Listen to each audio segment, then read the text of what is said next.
بسم الله الرحمن الرحيم. السلام عليكم ورحمة الله وبركاته.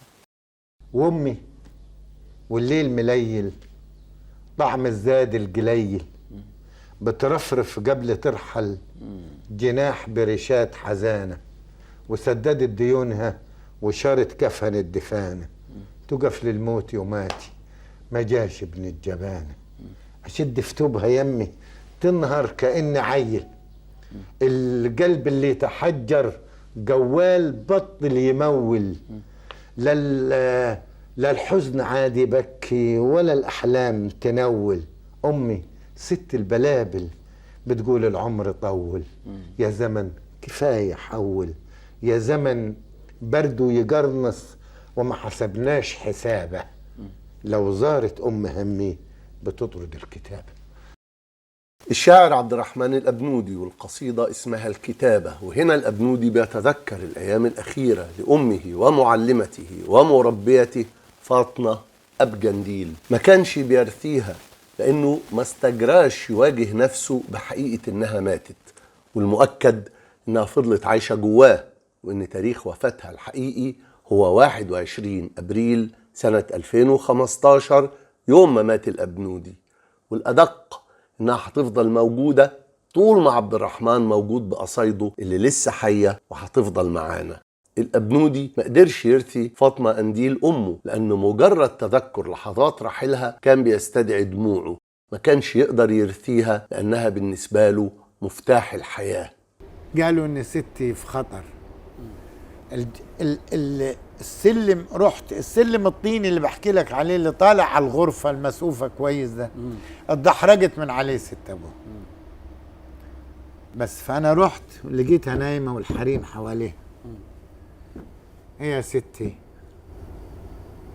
قالت لي معلش حبيبي، معلش حبيبي. أنا ما فهمتش. عاوزة حاجة يا ستي؟ قلت له عاوزاكم كويسين حبيبي، معلش هي الدنيا كده. وراحت وانا واقف. يعني لحظة، صور انت في صغرك ده وتشوف الموت قريب منك كده يعني، وانسان ما تعرفش غيرها في الدنيا، انت محبة في الوقت ده.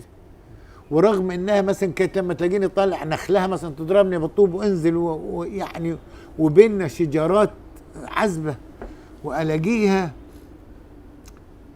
مش عاوزه تقول لي ان انا بموت طبعا، ولكن تقول لي يعني معلش يا حبيبي، معلش يا حبيبي، معلش يا عبد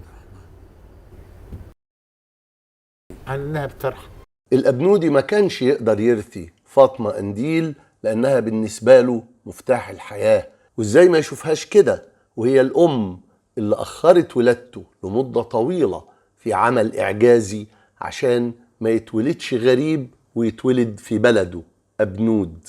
كان أبويا مدرس في قرية اسمها نجادة في مركز جوز كده بعيد عننا، ولازم علشان يعني يروح أبنود ياخدوا رفاص في المية وبعدين يركبوا القطر وينزلوا أبنود، والمسافة بين محطة أبنود وبين البيت بعيدة أيضا، يعني لازم تركب لها حمارة ولا حاجة. وهي خلاص هتولدني وابويا يلطم مش عاوزني اتولد في بلد غير ابنود، فيركبها الرفاص بالليل وواقف يقول لها سايق عليك النبي يا شيخ ما تولد، سايق عليك النبي ما تفضحنيش، هو رجل بعمامه وعارف وشيخ وبتاع. ربنا سترها عدت. المهم جاء القطر ركبها القطر، واقف القطر ويقرا القران طبعا ان ربنا يحوش العيل في بطنها لغايه ما نروح. ها يا فاطمه، ها يا قنديله، تقول له ها يعني لغايه ما راحوا لقوا الحمار لا مؤاخذه في المحطه ركبوا. تقول لي يا ولدي جبتك على العتب، على عتبه البيت، رجلي جوه ورجلي بره. فاطمة قنديل كانت الملهمة الأولى اللي سمع منها الأبنودي ألوان الشعر الشعبي المختلفة. قال لي الوداع، قال لي الوداع، حط ايده في ايدي وقال لي الوداع قال لي. كانت هذه من ترانيم حزن فاطمة قنديل اللي وعاها عبد الرحمن وأعاد إنتاجها في أغنية. وبعدين لما راح أبنود بعد ما اتذاعت الأغنية في الراديو لقى فاطمة قنديل بتشاور له بإيدها بعلامة الفلوس وتقول له هات. ضحك وسألها أجيب إيه؟ قالت له الفلوس اللي قبضتها في الأغنية حقي وحقك، انت النص وانا النص. كانت بتهزر طبعا، وكان الأبنودي متعود على كلامها وهزارها ومعترف بفضلها عليه وهو صغير وهو كبير.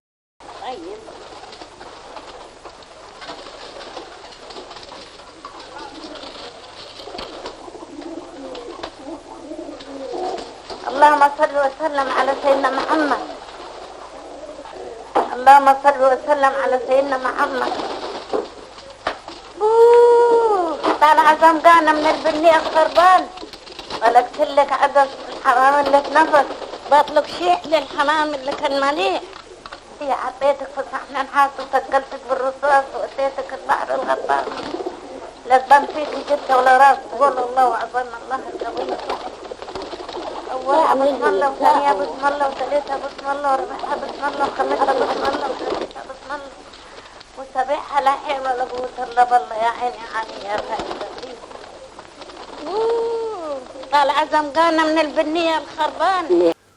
فاطمة قنديل أو فاطمة بجنديل زي ما كان الأبنودي بيذكرها دايما، بالنسبة لعبد الرحمن كانت هي أبنود وكان هو عبد الرحمن الأبنودي، كانت ما يربطه بالحياة.